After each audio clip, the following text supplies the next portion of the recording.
बिस्मिल्लाहिर्रहमानिर्रहीम। अस्सलाम वालेकुम नाज़रीन, आप यूट्यूब चैनल देख रहे हैं। मैं तवक्कुल हुसैन हूं। पाकिस्तान और ख़ास तौर पर इस्लामाबाद से कुछ ताज़ा तरीन और अहम तरीन खबरों के साथ मैं आपकी खिदमत में हाज़िर हूँ। इस्लामाबाद से कुछ ताज़ा तरीन ये हैं कि जो तरीके इंसाफ के काफ़िले हैं उन्होंने 26 नंबर चुंगी क्रॉस कर ली है और अब वो डी चौक की तरफ बढ़ रहे हैं। जबकि दूसरी तरफ ये भी अब हिसाब की जंग जारी है पाकिस्तान में। हुकूमत कुछ नए शोशे डाल रही है मीडिया के ऊपर, जबकि हकीकत कुछ और है।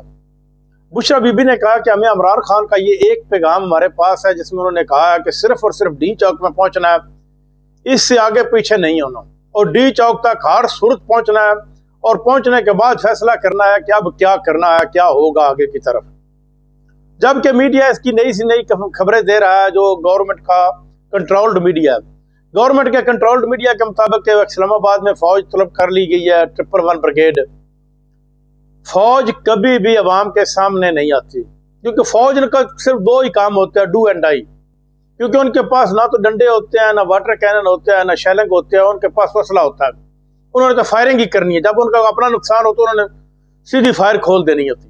लेकिन फौज, ये हमारी फौज है, ये किसी सूरत भी अवाम के सामने नहीं। हाँ, वो आए हैं इस्लामाबाद में, ये आए होंगे, वो सिर्फ और सिर्फ एहसास मकामात की सिक्योरिटी के लिए आए होंगे या पाकिस्तान में रेड जोन के लिए बुलाए गए, क्योंकि वो गैर मुल्की लोग वहाँ पर मुकीम होते हैं, वो हमारे मेहमान हैं। उनकी हिफाजत करना भी हमारी जिम्मेदारी है, चाहे फौज के जरिए करें या पुलिस के जरिए करें, क्योंकि वो उनकी हिफाजत हमारे ऊपर फर्ज है। अब कुछ ना कुछ इक्का दुक्का नागहानी वाकयात भी हो रहे हैं।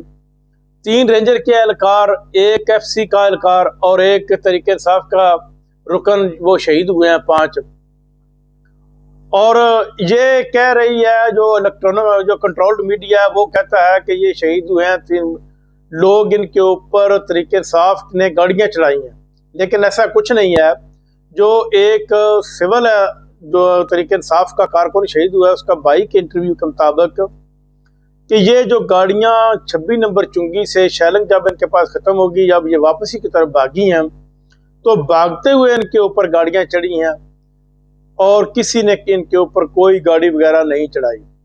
यानी कि हर तरफ ये ही कहा जा रहा है कि किसी न किसी तरह तरीके इंसाफ को जो गुनाहगार ठहराया जाए और फिर उनके ऊपर जो एलिगेशन लगाकर कुछ नई सिचुएशन जो है सूरत हाल निकाली जाए।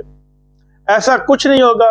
पाकिस्तान के वज़ीर दाखिला मोहसिन नकवी ये बयान दे चुके हैं कि जब अगर ये ना माने तो इनके ऊपर फौज को बुलाकर फायरिंग कर दी जाएगी।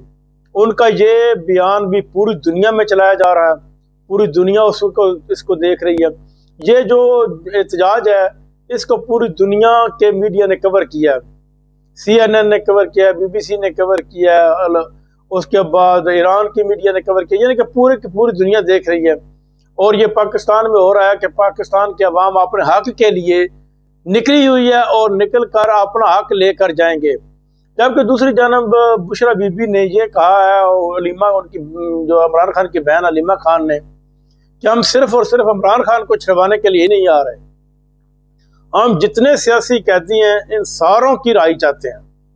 आज रात या कल रात के दरमियान इमरान खान के साथ बात गुफ्तो शनीद हो रही है, लेकिन वो किसी बात के ऊपर इमरान खान भी नहीं मार रहा, और कुछ बातें ऐसी हैं जो हुकूमत भी नहीं मार रही। इमरान खान के तो साफ और साफ 3 मुतालबात हैं जो उसने सामने रखे हैं कि 8 फरवरी का मैंडेट वापस किया जाए, 26वीं आनी तरमीम को ख़त्म किया जाए और सियासी कैदियों की राय किया जाए। इसमें उसने अपना मुतालबा भी नहीं रखा कि मुझे रहा किया जाए।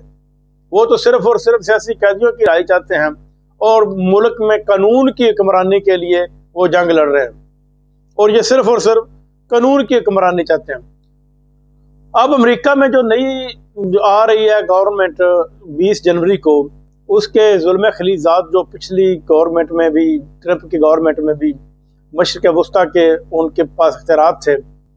अब उनका एक नया बयान आया, उसमें उसने कहा है कि स्टेटमेंट दिए जुल्म खलीजात, उन्होंने कहा कि पाकिस्तान में जो अवाम के ऊपर गोलियां बरसाई जा रही हैं या अवाम के ऊपर जुल्म किया जा रहा है, यह इंतहाई अफसोसनाक है, क्योंकि अवाम अपने हक के लिए निकली है और जब तक उनको अपना हक नहीं मिलता तो तब तक वो निकलेगी। लेकिन उन्होंने भी इसके ऊपर अफसोस का इजहार किया है, और इससे ये जाहिर होता है कि जो ट्रंप इंतजामिया है वो पाकिस्तान की गवर्नमेंट और मिलिट्री एस्टेब्लिशमेंट या एस्टेब्लिशमेंट के खिलाफ है।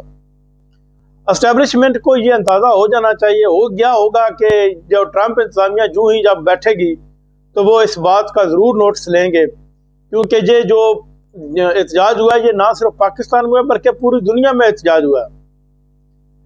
ये सारे के सारा जो सिनेरियो पाकिस्तान में बन रहा है या बना हुआ है, इसमें सारा के सारा नुकसान जो है वो नून लीग का। नून लीग बहुत ज्यादा डैमेज हो चुकी है। नून लीग के पास अब इतने भी वर्कर नहीं रहे कि 15 से 20 वर्कर या 50 या 100 वर्कर भी निकल आए उनके हक में, वो भी नहीं है। क्योंकि नून लीग का बताते हुए भी लोगों को शर्म आती है कि जिस कदर इस मुल्क को नून लीग ने डैमेज, पीपल्स पार्टी फिर महफूज होकर बैठ गई है। उन्होंने इक़्तिदार का मजा पूरा ले रहे हैं। 2 सूबों में हुकूमत भी उन्होंने की है, सबसे बड़ी हुकूमत पीपल्स पार्टी की है। बलूचिस्तान में और सिंध में हुकूमत इस वक्त पीपल्स पार्टी की है, लेकिन वो इक़्तिदार का मजा पूरा ले रहे हैं, सदर पीपल्स पार्टी का है, लेकिन बदनामी का मजा सिर्फ और सिर्फ नून लीग ले रही है। और मुल्क में जो बदनामी का मजा है वो नून लीग ले रही है, इक़्तिदार का मजा पीपल्स पार्टी और MKM पूरा ले रहे हैं। क्योंकि उनको तो उसी तरह भी पता है पीपल्स पार्टी और MKM को कि हमारे वो पास वोट तो पहले भी नहीं है और ना ही हमको वोट मिलेंगे। वो तो सिर्फ और सिर्फ नून लीग के सारे एस्टेब्लिशमेंट के सारे अब पिछली जिंदगी गुजारेंगे। लेकिन नून लीग का जड़न तख्ता हो गया है ये सारे के सारे सिनेरियो। अब आगे देखें क्या होता है। अब तक के लिए इतना ही, अपना ख्याल रखिएगा। अल्लाह रखिए।